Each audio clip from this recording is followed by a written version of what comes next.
The problems facing New Zealand's primary sector have been mounting at a rapid pace. So I think it's time for open hearts and open minds. Welcome to Sarah's Country, where we discuss the matters that matter most to farming food and fibre in Aotearoa, New Zealand. I'm your host, Sarah Perriam, and the pleasure is all mine to join you for the next hour as we discuss with an open heart and an open mind how we can navigate the swells ahead of us with an uncertain future. But isn't the future always uncertain within reason? I mean, is it better to say maybe unpredictable? I mean, as humans, we like to minimise risk to the nth degree, don't we? Before we even get out of bed in the morning, sitting there processing everything. Farmers and growers in this country are some of the most risk-averse characters you will ever meet.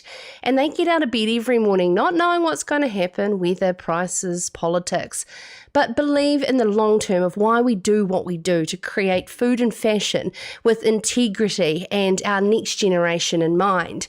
For those new to watching this show, kia ora and a very warm welcome wherever you are in the world that you are choosing to listening to us either live or on the podcast and watching live across the web, of course. If you didn't know, you can delve into the archives at sarahscountry.com and, of course, on the Farmers Weekly website. The place to get in contact with us as well. Here, the team at the show to suggest any guests or topics that you'd like to discuss. Sarah's Country, as I said, is produced in alliance with the great team at Farmers Weekly, which is your trusted source for in-depth agri-journalism at the bottom of the world. farmersweekly.co.nz for more. And carrying on this theme of risk, those North Islanders certainly took some risk on Saturday night, didn't they? You know, stepping onto that field to play the mighty South Island in a game that was witnessing probably the finest display of rugby that we've seen in a very long time on this planet of very little sport. It was the very best, and especially that great rivalry. I think that was even stronger than a New Zealand-Australian rivalry. North versus South is real, and to have that played out on the match on Saturday night was fantastic. Sadly, that risk didn't quite pay off for the North Island, and knowing that those North Islanders are going to be seething right at the moment, my thoughts go out to you, genuinely. Of course, a rematch is, hopefully going to be on the cards. And let's not leave it another 8 years, as it was just such good rugby. You know, I can feel a seething ex-Aucklander in the producer booth, aka my dining room. Tonight, our new head of production, Dan Staten, is sitting beside Joel Rock in the seat. The producer cam is packed away in the limbo process of moving on to our new studios. But Joel, I know we can't see you, but we can hear you. You told me that your father has been actively following the super competition from Ireland because there's not a lot of sport being played over there. Well, yeah, they haven't really got much going on back home, so he was tuning in, especially during or just after lockdown, whenever it was basically the only sport on the TV. Tell him, this is a tip from Sarah, Joanne will tell him, she'll be watching and listening. Mitre 10 Cup is coming up, and this is all of the All Blacks going back to grassroots styles to play, because they've got nowhere else to play. They're all going back to their provincial teams. Well, that sounds pretty good. I was just thinking about, imagine if you just made the cut and then all of a sudden the Barretts are coming home. You're like, thanks, guys. But it will make for excellent rugby, so that's a bit of a tip. Talking about sport, as I love to talk about sport, what's your thoughts on certain sports getting passes here in New Zealand? America's Cup going ahead, but not junior. Maybe the Bledisloe Cup is going to continue if the Wallabies are allowed to quarantine here in New Zealand, but no women's cricket. It's kind of like what is happening here in this country. We're letting a handful of crew in to come and build a billionaire's golf course, but not tractor drivers to be able to look after the crops that we have, which is so valuable to our sector. Jacinda, where is your logic? Where is your kindness? I mean, I try to remain unemotional when I watch a lot of news, because when you're in this game, you just have to. But this morning, and I think it's particularly when there's humanitarian issues that really make my blood boil. The news that New Zealand has turned its nose to 300 yachts trying to flee the South Pacific due to the raging typhoon. New Zealand is meant to be a country of kindness. This is not the Kiwi way, in my mind. And they've got all the safety procedures in place. It's all going to be fine. How can we dare do this? I'm getting sick of this one rule for one and not for all. And it's growing tiresome, I believe, on the New Zealand people, and particularly in rural New Zealand as well, with our challenges that we face. Now, can I please make an acknowledgement tonight, in particular, to the family and friends of the 2 Kiwis that are lost at sea from the sinking of the live cattle export boat. Waiting for a lost loved one, missing and feared drowned, from my personal experience, is a harrowing and horrible, horrible experience. So can I please send so much aroha, so much love tonight to those family and friends and a wider work community around the live export community and family, which I know is small. Now, I want to stay on the topic of rugby while we're talking about sort of generating some comments below. Let's get going on a really easy one. Who is your favourite All Black of all time? Just a name's fine, or give me a reason, even better. Wherever you're watching live, all you have to do is simply underneath the comments below, and I'll read them throughout the show, and I'll ask all our guests what they thought of Saturday night's match. It'll be a lot of fun. Turning to the stories and the guests that we have with you tonight, after 7:20, undetected drench resistance is set to cost the sheep industry here in New Zealand $48 million a year. And founder of Techion, Greg Mirams, is going to join us, as well as how FECPAK, the animal parasite diagnostic technology, could help human disease detection. We've had this on the show before, where a lot what we do in our animal science is crossing over and helping humans. Regenerative agriculture is receiving a lot of attention, and it has also received $390,000 of MPI funding going to Beef and Lamb New Zealand. And this is for them to research the potential markets that may pay a premium for regeneratively raised red meat. After 7:30, CEO for Beef and Lamb New Zealand, Sam McIvor, will join us to discuss, as well as the new governance group of leaders that has been joined in terms of navigating our issues around the new freshwater national policy standards. To close the show, ACT Rural spokesman Mark Cameron has struggled with depression himself, and a number of his neighbours have committed suicide in the rural Northland area. He's very passionate about transforming mental health in our rural communities. So Mark is going to join us to discuss this after 7:40, but also he is the rural spokesman. So let's get ACT's stance on rural issues. Happy to take your questions live. Happy to start putting them in there now for me to get to Mark. What is his stance on X, Y, and Z? First up on the show, how does New Zealand recover economically with demand for all primary sector products affected in varying ways over the coming 12 months? ANZ's agricultural economist Susan Kilsby is going to join us next to explain the outlook on what is looking like being a very mixed pathway. This is Sarah's Country.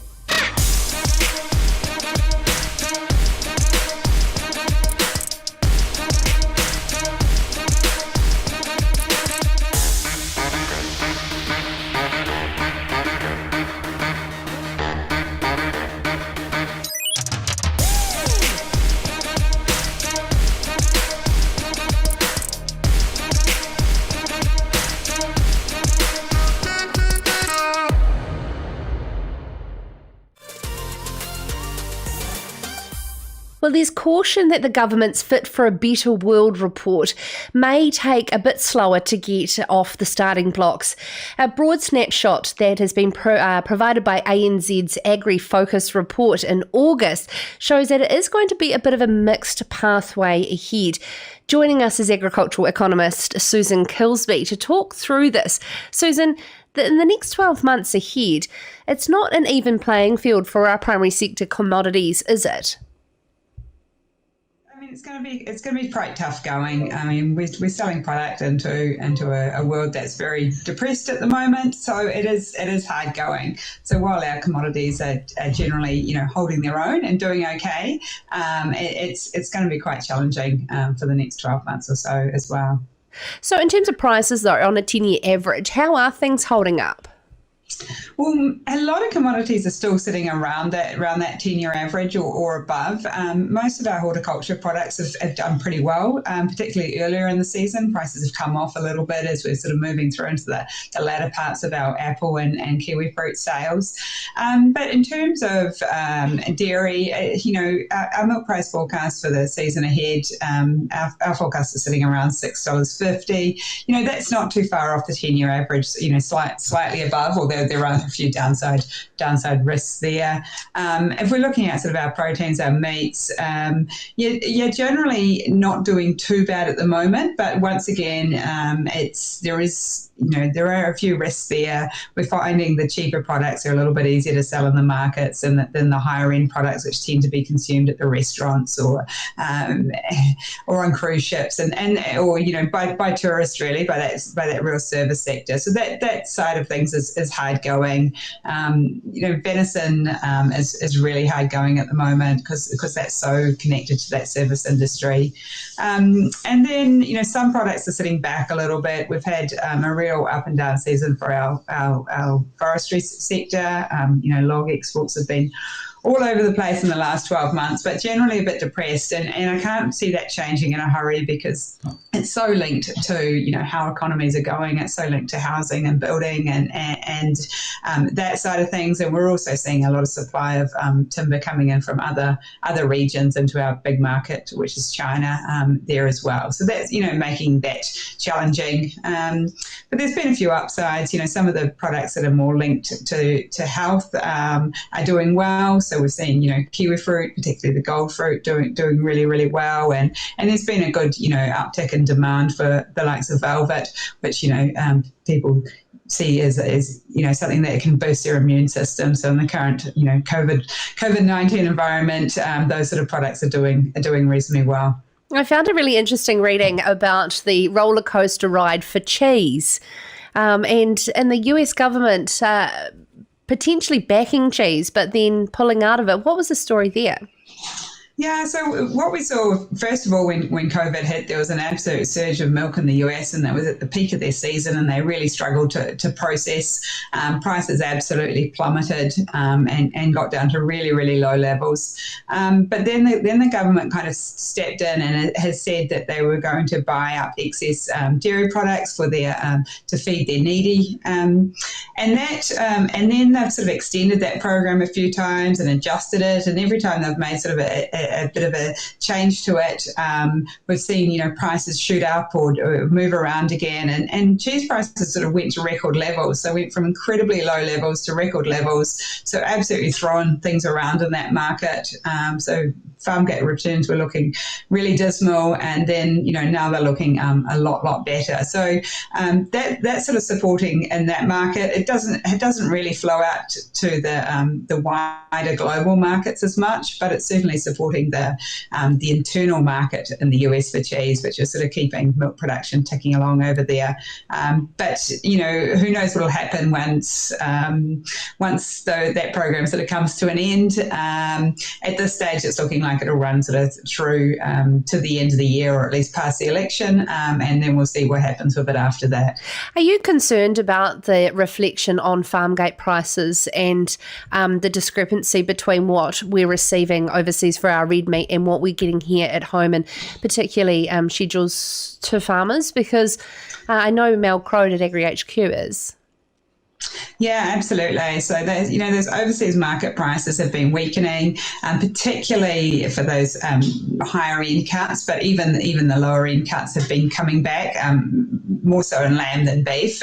But both markets, what we're seeing is that the prices that our processors are paying here at the farm gate level can't really be justified by what we're seeing in the overseas markets. And we're also seeing that stronger New Zealand dollar, which isn't helping helping the cause either. So we're really expecting, once we sort of get into the peak of the lamb kill after Christmas, that $6 is probably going to be more the mark than the prices that we're currently seeing. And already now we haven't seen the height of the winter premiums that we normally see, but you couldn't justify even the current prices really by where the overseas markets are sitting. Now, there's a lot of our country going into horticulture and a lot being planted out. And of course, apple and pear market set to be $1 billion market is their focus. It's looking like that's well on track, and those particular returns are quite secure. Yeah, the industry has certainly been growing. We saw a surge a few years back, so we're still seeing some of those plantings coming on stream now, and we're seeing it, crossing over from some of the more traditional varieties like Braeburn into these sort of higher returning fruits. We're also sort of seeing more fruit heading towards the Asian markets over time, and a little bit less dependence on the European market, and we generally get better prices in those Asian markets. So that's all quite positive. But, just like the kiwi fruit industry, they both do require the investment in the infrastructure side of things as well. So we also need more pack houses and cool stores, and we also need the labour for those horticulture crops, because they're a lot more labour intensive. So there's a few, a few barriers there that's going to, have to be overcome for that growth to happen. We can't just keep it can grow, but it's going to have to grow at a sort of a steady pace rather than an explosion into horticulture. Yeah, absolutely. Now, Susan, I'm asking some of our guests tonight, did you watch the rugby on Saturday? Were you happy or not with the result? To be honest, I didn't see all the rugby. We were out camping at the coast, nice. And although there was, so I didn't get to see it. So I'm not going to comment too much on the result there. Close. It was close. Let's just leave it there. Hey, thank you so much, ANZ's agricultural economist, Susan Kilsby, joining us there. Now, coming up after the break, we're going to be talking about the undetected disease resistance that is estimated to cost the New Zealand sheep industry $48 million with Greg Mirams from Techion Group next, as well as the exciting technology they are working on that could potentially be helping humans as well.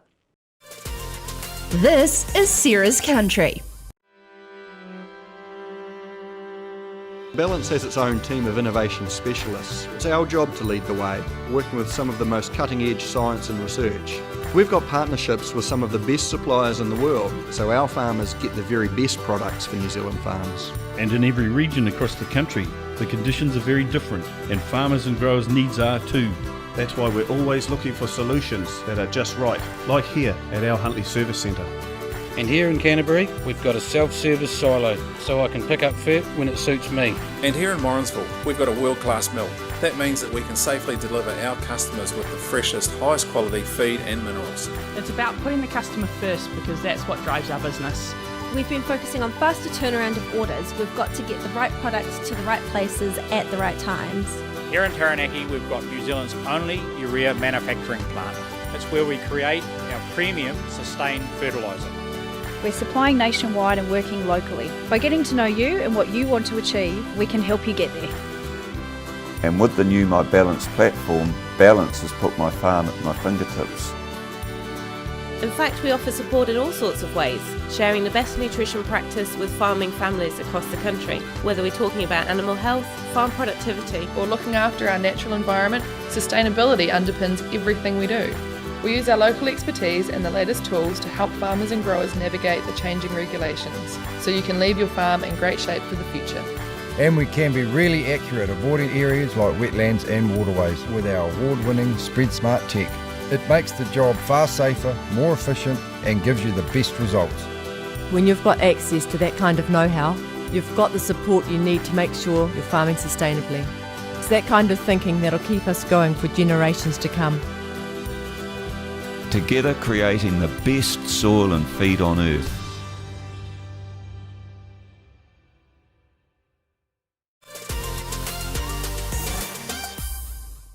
If you've just joined us, welcome to Sarah's Country. Tonight in the comments, we are talking about your idea of the greatest All Black of all time. Of course, we're talking about that very, very close game on Saturday night, North versus South.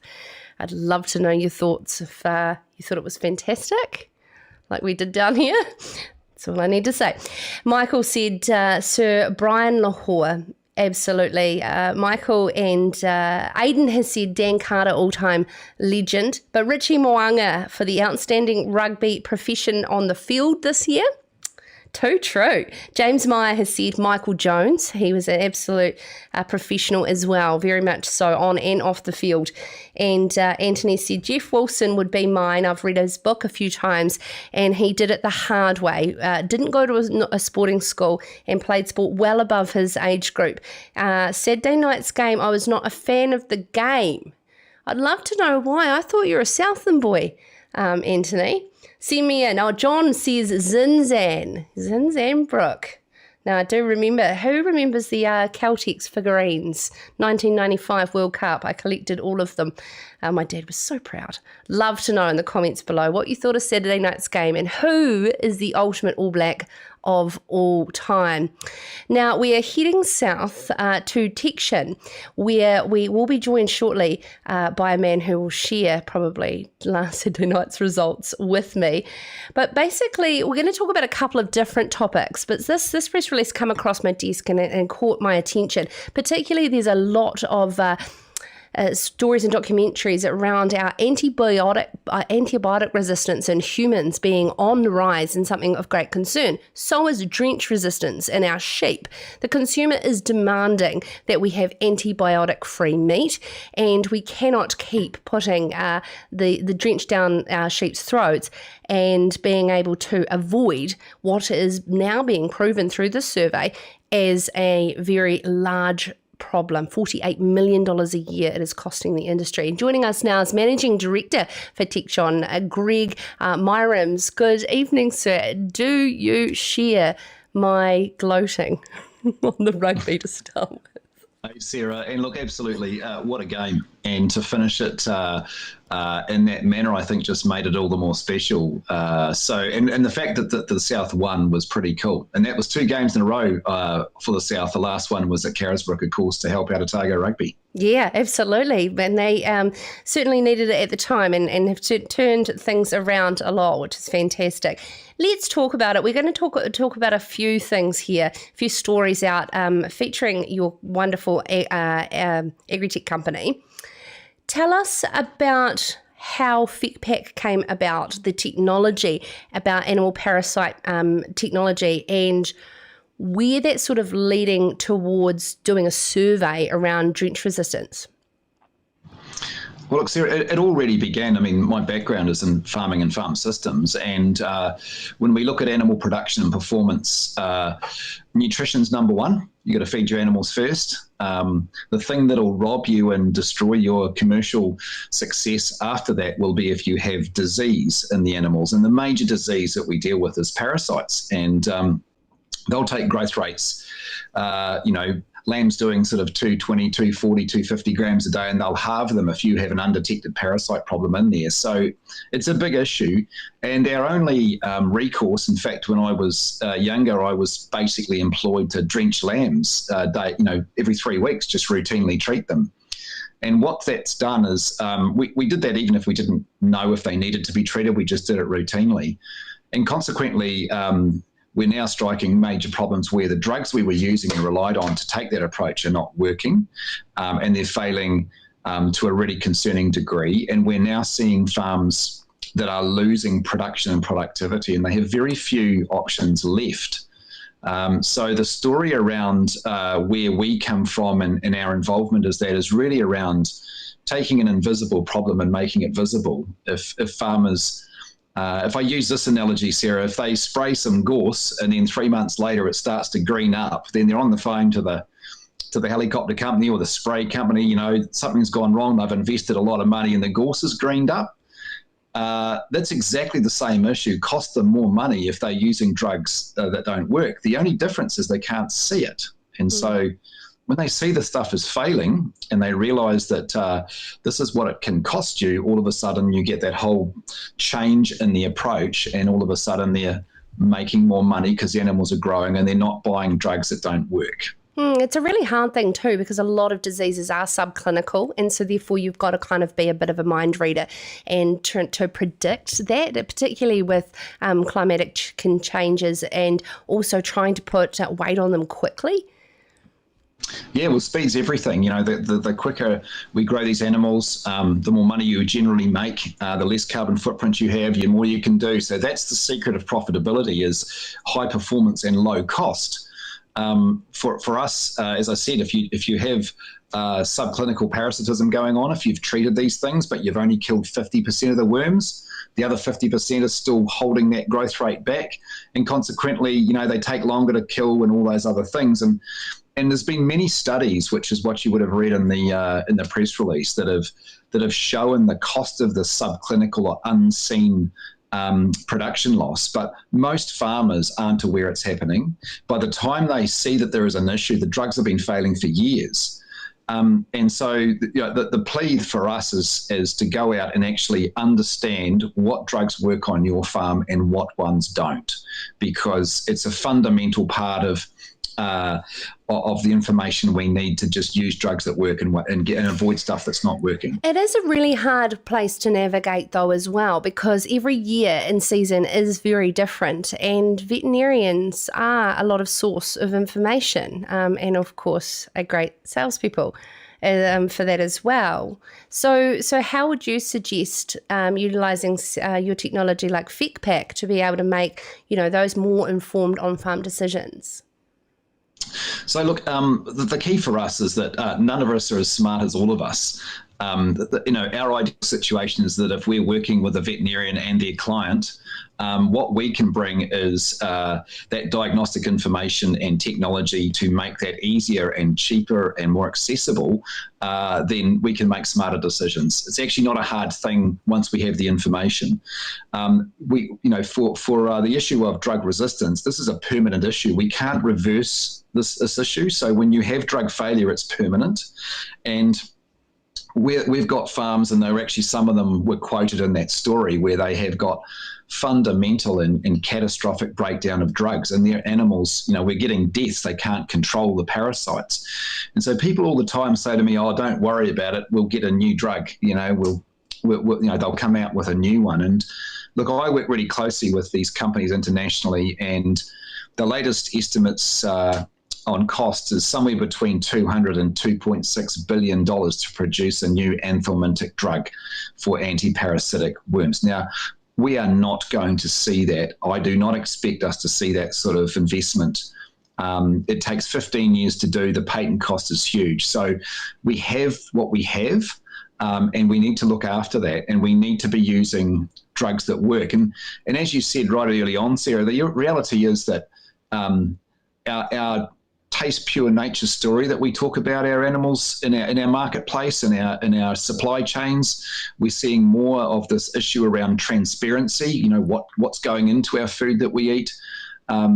It just makes sense to understand what drugs are working and avoid the ones that aren't. It just makes sense on so many levels. What we just need to do is encourage farmers, don't have this problem stealing from you. You just got to test and find out. It's not that expensive relative to your investment in drenching.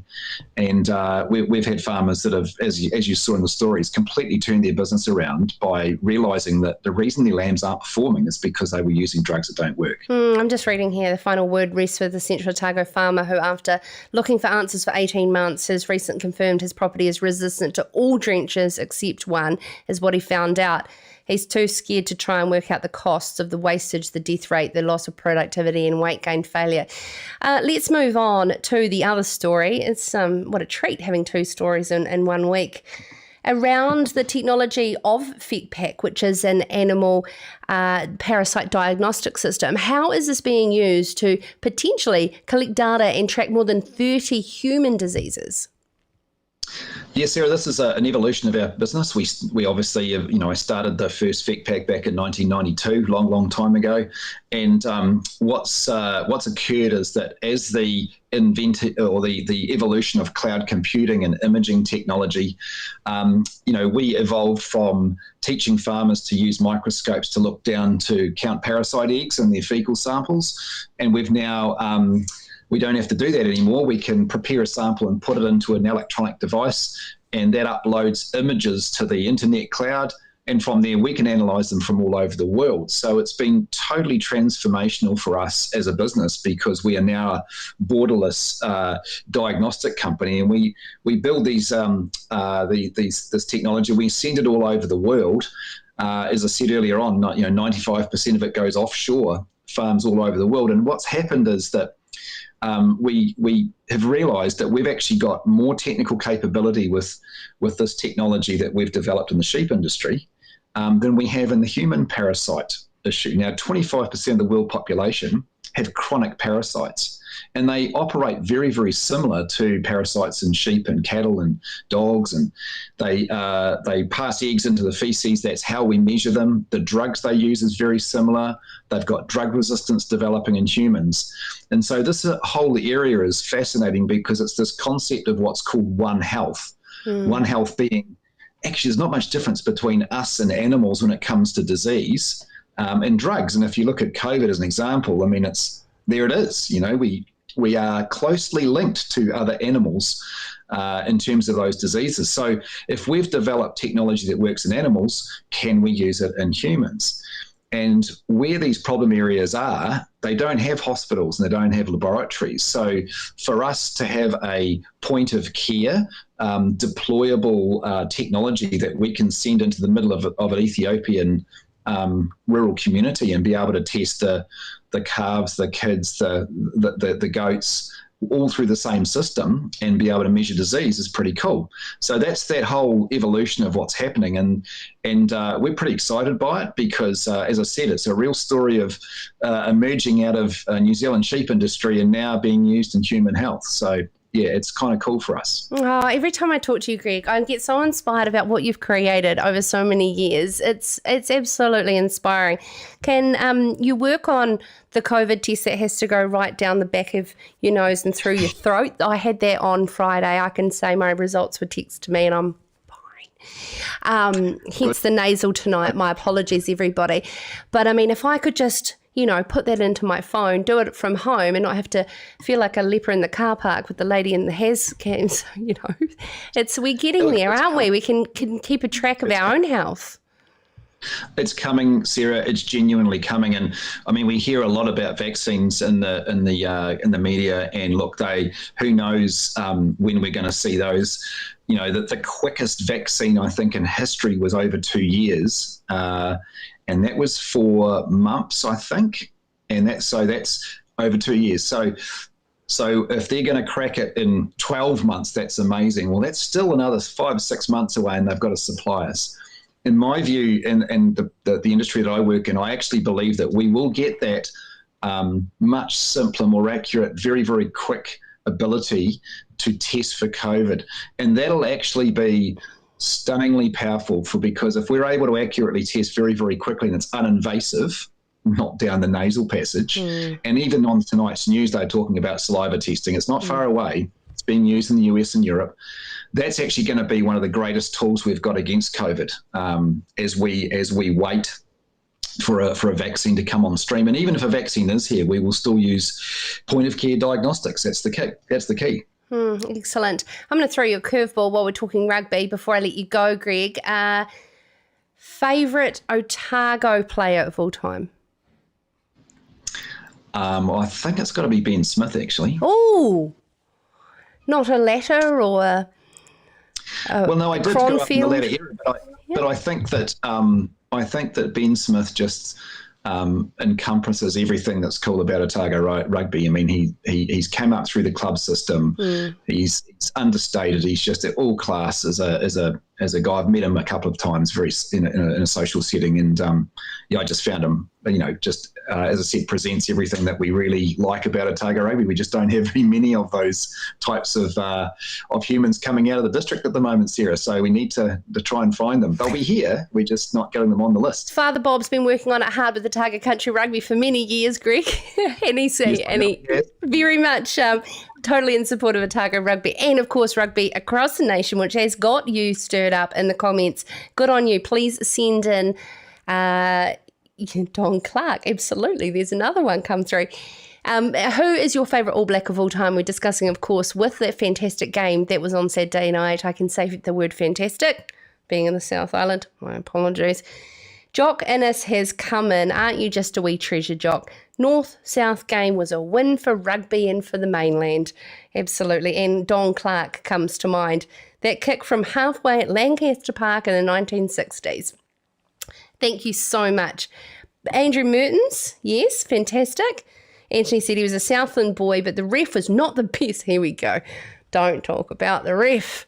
Anyway, coming up after the break, we're going to be joined by CEO for Beef and Lamb New Zealand, Sam McIvor, talking about the funding the MPFI have given around regenerative agriculture. But look forward to also speaking about this new governance group of leaders in the industry around freshwater. All that up after the break on Sarah's Country. This is Sarah's Country.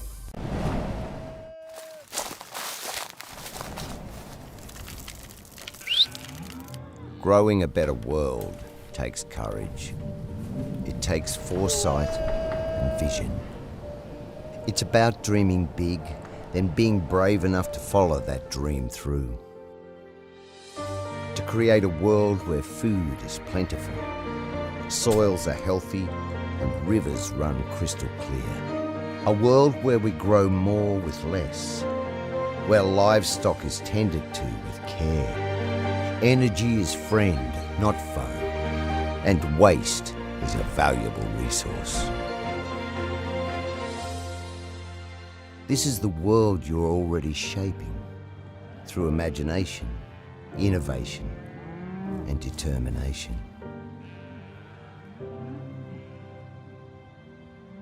So as small steps become huge leaps, you move boldly forward.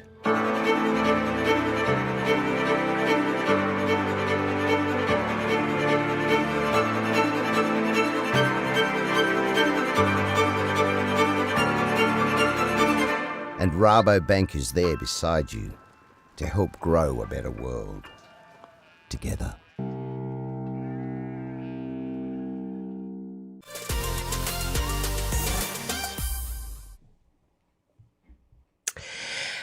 I'm just looking down, just in terms of your excellent comments that are coming up. If you've just joined us tonight, we are calling for comments about your favourite All Black of all time. Of course, an excellent game. I'm trying to use every adjective I can. Probably guessing what island I'm sitting in. My sincere apologies to my dearest North Island friends. I have so many of you. It was very close and an excellent game of rugby at that. Now, recently, MPI have announced $390,000 of funding to Beef and Lamb's research into the global market potential for regenerative agriculture. It has been controversial in terms of why Beef and Lamb are taking on board this. And to discuss this as well as many other topics, I have Sam McIvor, CEO for Beef and Lamb. Good evening, sir. Do we talk about rugby? Listen, I'm bouncing back from it. You're bouncing back slowly? It was a hard few minutes, but... Yep. Slow start to the week. I think rugby was the winner on the day, as we say. Yes, absolutely. Okay, we'll leave it at that. Let's get on to some more positive notes. Now, when you did initially announce that you were starting to do some research into regenerative agriculture, there was mixed feelings from your levy payers. How has that been since, and where is Beef and Lamb sort of leading and why into this field of regenerative agriculture? Yeah, thanks, Sarah, for the opportunity to come on.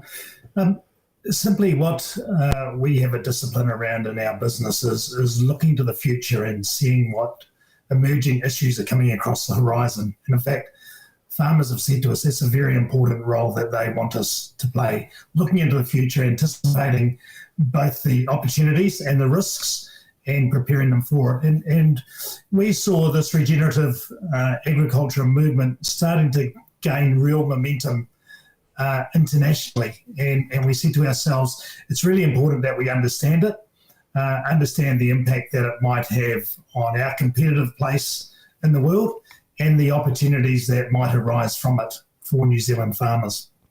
Can you talk about the connection to the wine industry? Yeah, I guess you'll be well aware that we export 90% of what we produce. And so for us, what consumers think globally is really important to us. It's our lifeblood. Similarly, the wine industry is an export sector. And again, focus on similar consumers that we're looking at with this, whether it's North America or Europe, where most of the momentum around regen ag has started so far. So with $390,000, firstly, is it enough to carry on, which is always very expensive when it comes to consumer-led research in this space? Yeah, listen, we've done our figures. The wine industry is making a contribution, budgeted to make a contribution as well. We've got both a leading US agency plus a New Zealand agency as well helping us. And we're confident that's enough to get a clear picture of what's happening out there and secondly, to look at what it means for New Zealand. And so does this mean that we're potentially going to lean on trying to define it with a box-ticking exercise and accreditation, which I know regenerative agricultural movements are trying to steer away from? Yeah, listen, it's for us, it's always about being consumer-led, Sarah. So the key focus of this research is to understand what actually consumers think regen ag is. What does it mean to them? Specifically, are they willing to pay more for a product that has these attributes? Obviously, it's not just consumers that drive products around the world. So we've got some very large corporates now internationally that are starting to look at putting regen products into the market. And we know that once those large corporates start to act, then there's no doubt that something gains momentum. Thirdly, we see quite a few key influencers out there, whether they're chefs or food commentators, now starting to talk about regen. So for us, it's really understanding where is it going in the global market? What does it mean to the consumer? Are they willing to pay more for it? And if so, what might be the opportunities for New Zealand farmers to brand themselves maybe as regenerative to capture that premium? Excellent. Let's talk about freshwater. It's been an ongoing topic, not only in Serious Country, but in Farmers Weekly in depth. And it's an evolving beast. Today's news that there is a group to advise on freshwater rules. Why are we having a governance group post the announcement of the final standards? Yeah, that's a good question, Sarah. Essentially, the terms of reference have been written up by the minister, and the minister has been very clear in that this is really about implementation. And if we think of who is going to do this work, it's our farmers on the ground that are actually going to act on this new legislation, on these rules, and it's the farmers taking action that really will make a difference to water quality. So if we talk about implementation, it's really the combination of central government, regional government, so the regional councils have the responsibility putting a lot of these into place. And then it's obviously farmers. And so we're there to really represent a farmer view. But I mean, the goal for those of us involved in there is really that we have practical things that land on the ground for farmers. Hey, so let's talk about Beef and Lamb's commitment to all farmers having freshwater farm environment plans, as they were called, now freshwater plans, by 2021. Yes. With all this detailed change, how relevant is that goal now? Yeah, so Sarah, I guess when we look at farm plans, as they're called these days, there are really four aspects that we look at. One, we've been working with farmers and farm plans since I think 2010 odd, and the first initiative around that was really around farmers understanding their resources, the risks, the environmental risks, and building a really solid business around that. A second aspect is that farmers really want to tell their story. And so telling your story to the public about the great things that you're doing needs to be backed up by some information on where you're taking action. And so we see, secondly, a farm plan is a really good way to record that and to show that you're doing stuff. The third aspect now is that we're starting to get consumer pull. So consumers are internationally starting to take a stronger interest in environmental credentials around products. So thirdly, we see it's a real opportunity for farmers to explain their environmental credentials. And then the fourth one, obviously, is that we have a bunch of new regulations that come in. And so, again, a farmer having a farm plan where they've laid out exactly what they're going to do and have some steps along the way that they're accountable to, we think it's still a really valuable tool in that process, and that's the one that will be taken forward to the government. Sam, can I please just reiterate my question? Wasn't the principle of having a farm environment plan, it was the fact that the goalpost has dramatically changed, and is that achievable to have all beef and lamb levy payers with a farm environment plan now audited and certified by 2021? Got you. Yeah, listen, I think you did right. The goalposts have changed in that now we're talking about a certified farm plan. So the thing that we're putting a great urgency around the government with is actually we need to know exactly what a certified farm plan is. What is it that you are requiring farmers to do within this plan? The second thing that we've been very firm with the government around is that actually we don't want to build a whole costly industry around this for farmers. If we go back to when health and safety legislation came in, there was an industry that sprang up overnight and farmers paid way over the odds for what they needed to do for a lot of health and safety plans. So for us, we're really focused on be clear on what you want, government, and secondly, let's minimise the cost and make it as practical as possible for farmers. Okay, so Damien is making amendments to pugging rules. That's number one amendment. We don't how many more will continue. Yeah. Are you saying that beef and lamb will continue to lobby post the standards being announced on more amendments and more clarity? Yes, we will continue to do that. There's two aspects to it. One is there is an opportunity for the minister to still fix some things, right? And the one that most people are talking about are the slope maps, for example, which we know, as they're presented at the moment, aren't accurate. Now, I think there's a good opportunity for the minister to say, look, hand up, yeah, we didn't get that right, let's take the time to get that right. The second aspect is that we'll continue to work with government, regional councils, and obviously with farming bodies to make sure that as those rules are applied in regions and within district plans, that they're applied in a practical way for farmers that will be practical, cost effective, and actually at the end of the day will deliver better water quality, which is what everybody wants. Okay, in terms of working together with industry bodies, this group is made up of two regional councils, Dairy NZ, Beef and Lamb New Zealand, Horticulture New Zealand, and representatives from Māori. Why not feds? Why not feds? At the end of the day, that's the one that you'll need to ask the minister. Okay.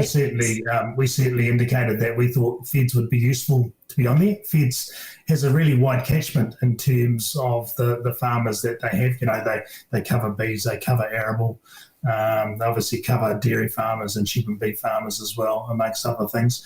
So they do have a wide catchment, but that was the decision that the minister made. And so going back again, why are we doing this post when the government... Governments have egos just as much as humans, and to go and change and make multiple amendments afterwards when they could have listened to the 17,000 submissions and multiple opportunities for you to sit at the table with them, they wouldn't have got things like slope rules wrong. Yeah, listen, I think it's disappointing actually. If I reflect on it, I think farmers are well on the journey, right? I hardly talk to a farmer today who's not about improving water quality. Once they know what the issues are, they want to take the steps. And I think, it is really disappointing that the government didn't sit down and let's just say co-develop, if you want to call it that. They didn't sit down and spend a bit more time with industry or with regional councils or whoever it was to say, hey, this is what we're thinking.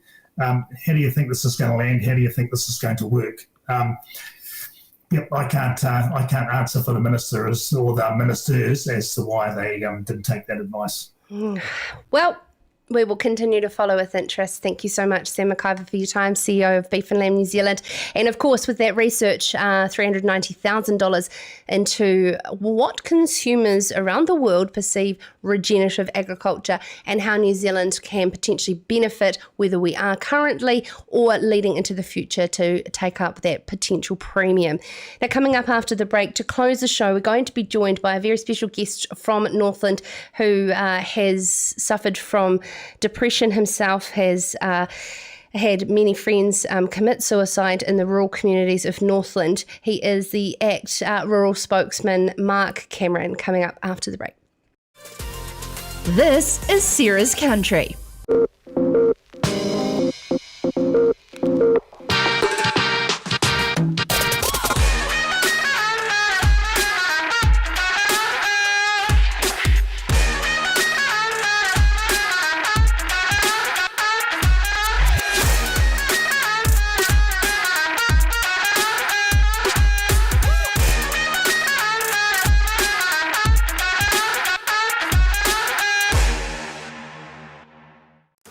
Really pleased we got into this. Thanks for your help, Dave. It's a good idea, honey. You reckon it'll come out? Cover it in talcum powder, leave it 10 minutes, and you'll be fine. Good call, Dave. Good call on getting those security cameras, Dave. You call a new one yet? Yeah, kind of. When you've got decisions to make, we'll be there to help you make the right call. I'd go for those ones, Bob. Yeah, good call.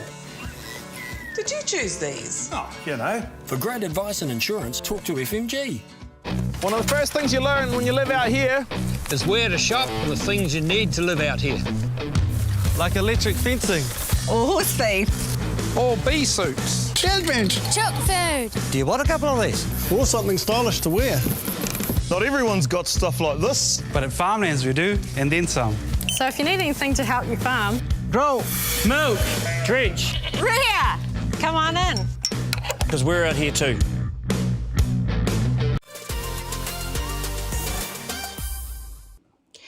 Joel doesn't know I'm going to do this, but Joel, who's your favourite All Black of all time? Turn your mic on. Rory Bast. There you go. Suck it. Is that Dan Staton sitting beside him? Who's your favourite All Black of all time? New head of production here at Perium Media, learning the ropes. Carlos Spencer. Oh, there we go. I'm looking forward to, of course, where we're heading. We've gone from Dunedin and we're heading now to Northland. Do not need to set the scene for you on our dramatic statistics in rural New Zealand around our suicides and the state of our mental health services. One political party that is wanting to transform it, not the only one, a lot do, but have got that hot in their sights, is the ACT Party. And not only talking about mental health, but of course the rural spokesman. Mark Cameron is joining us now from Northland. Good evening, sir. How are you? How are you, Sarah? Good, good. We've got you there on screen coming through. Hey, look, let's kick off on a positive. We're talking about All Blacks. You've just heard the boys there, as well as Guy Peacock has said David Kirk.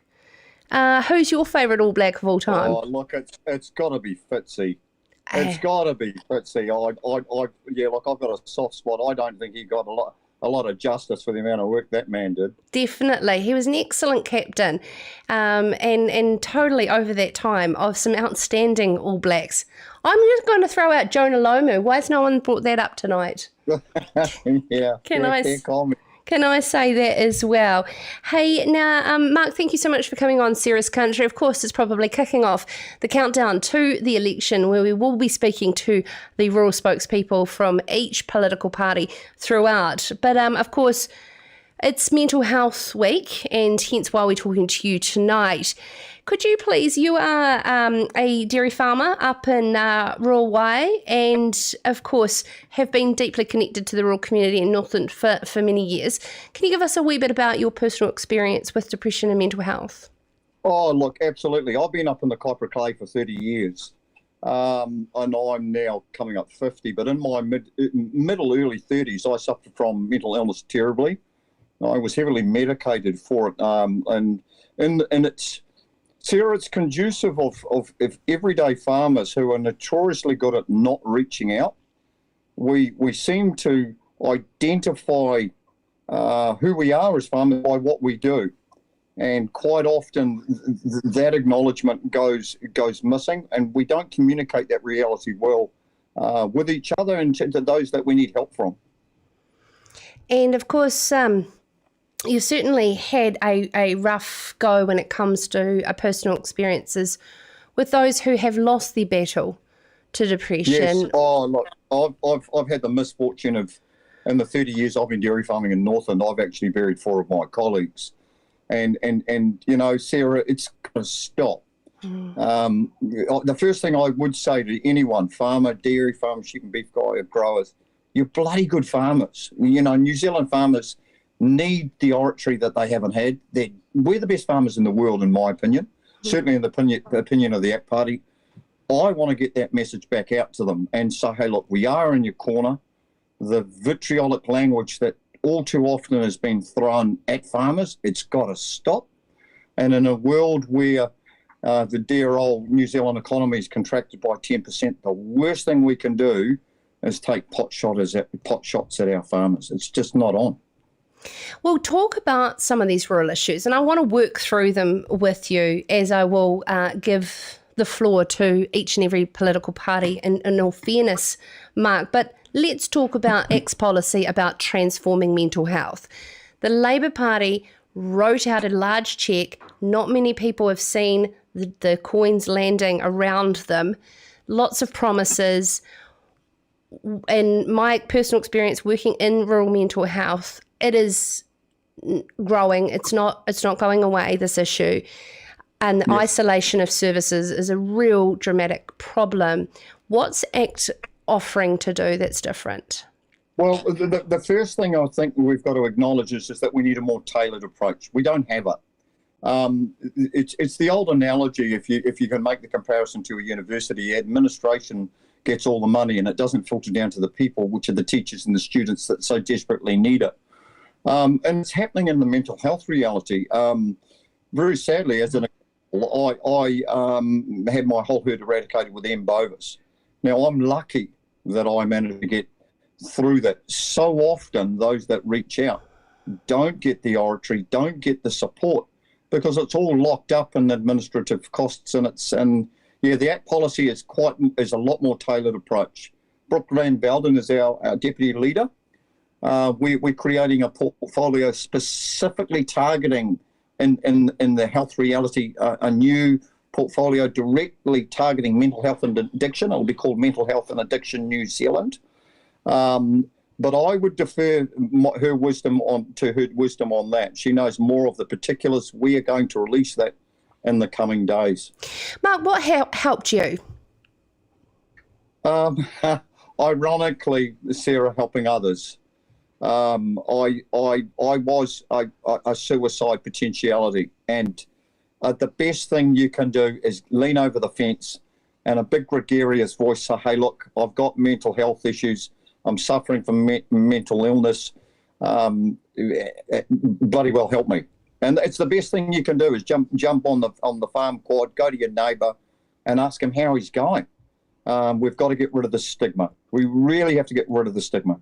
And the big ultimate question is, what's your advice to somebody when somebody comes to you for help? Listen more than talk. And there's no time frames in these things. Farmers are pragmatists. They put time frames on anything like broken bones, and most farmers have had a few of those. They try and chase their issues away with an allotted time. Mental illness, if you start putting time frames around it, it's a difficulty that you can't sort of walk away from. You've just got to work with those that are willing to be supportive and engage as much as you can in conversation and be honest with it. It's a damnable thing to deal with. And the best thing you can do is talk to good, kind souls that are willing to listen. Yeah, absolutely. I must say that, we don't celebrate the little wins every day. We think too much about our failures, that we haven't achieved a big win, and I feel like we need to do that a lot more every day. Talking about celebrating little wins, let's move over to your rural portfolio as a as spokesman for rural issues. My apologies. But in the portfolio of issues that rural people face, let's start to work through them. What would be those little wins that ACT would like to see, should it be elected into Parliament, to start achieving some tangible great outcomes for New Zealand's farmers and growers? Oh, absolutely. Look, the ACT Party is a party of pragmatists. We've got to find practical solutions for difficult problems, and the rural sector's got a lot of issues that it's now been confronted with. So if you were to talk about climate change and the reality around, say, methane targeting, we've really got to have an honest conversation on that. Farmers are routinely aware, or becoming more acutely aware, should I say, that there's the potentiality that the methane framework will be brought in. We certainly think that's an egregious bit of policy. As far as we're aware, it doesn't allow for a lot of the scientific realities that's now becoming more evident. If you look at the stuff like freshwater and the recent vitriolic language that's come out of say, perhaps Labour with Minister Parker around pugging in gateways and water troughs and down in the deep south, we've pushed back hard on that. And, the simple fact is, there was one chap that said to me, well, the farmers shouldn't be there. Now, this is the kind of language that I'm hearing, that my party's hearing, and we think that's an insanity to logic. Farmers are their own naturally their best own conservationists of the land. They live on the land. And, you can have an adverse weather event overnight, and all of a sudden you've got a prosecutorial reality with local council. So we've got to find honest solutions to difficult problems, and hyperbole and some of the vitriolic language out of some of the big players has got to change. There are solutions, and we'll find them. Okay, Mark, what are some of the solutions that we do potentially become the most sustainable producer of food and fibre in the world, that in the environment is at the forefront of what we do? How would ACT achieve that economically and environmentally? The first thing is, as the ACT Party, we're big on small government. We actually think that industry should lead industry. We've got to get government out of the way. Not entirely. There's a role for government, and we acknowledge it. We're not anarchists. We are acutely aware that there is a role for government. But we're looking for a tailored approach at a council by council level, at an on-the-ground reality. We're also acutely aware the best exponents and drivers of these various industry are industry leaders. So we're really getting in behind industry to promote industry, find tangible solutions for difficult problems, taking into account that we've all acknowledged that there's difficulties in and around fresh water, stock exclusion fencing. There's a myriad of things that go on at a regional level that we think as the ACT Party should be checked and balanced by regional levels with a tailored approach, and led by industry doing it. And with regards to the economic recovery, how do you believe that we can keep health in check with our economic recovery and exposition on the COVID situation here in New Zealand? I don't profess to be someone who's an MD of any description, but I would err on the side of caution and say, hey, we've got to open up to sensible border conversations. We share a reality with about 14 other countries around the world. Our geopolitical landscape has us in the bottom of the world, surrounded by a big moat. So we've got to have the honest conversation. And the simple fact is we've got to have a more concise reality at the border. We can't get our seasonal fruit pickers in which is a damnation. We've really got to find a tangible way, better border testing, better track and trace. We've got to engage the private sector. We really believe that the government shouldn't be a player in this broad scheme of thing and the referee at the same time. We've actually got to engage the private sector as well as government to find a tailored solution for border control and monitoring. We've got to get our country back started again. Thank you so much, Mark Cameron. He's a rural spokesman and mental health spokesperson.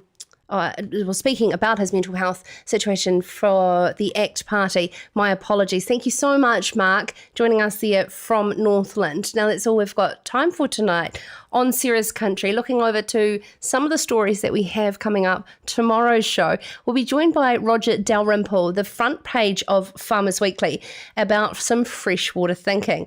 Roger has a thing or two to say from the Rangitikei River's catchment collective around how we can deal with improving freshwater quality if we take ownership at a local level. And Malcolm Ellis is going to join us from LIC about the rise in popularity around sexed semen, which of course has some fantastic outcomes of animal welfare going forward with regards to bobby calves, and more in the pipeline, hopefully ready to book for you at 7 o'clock live tomorrow night, wherever you like to watch Sarah's Country.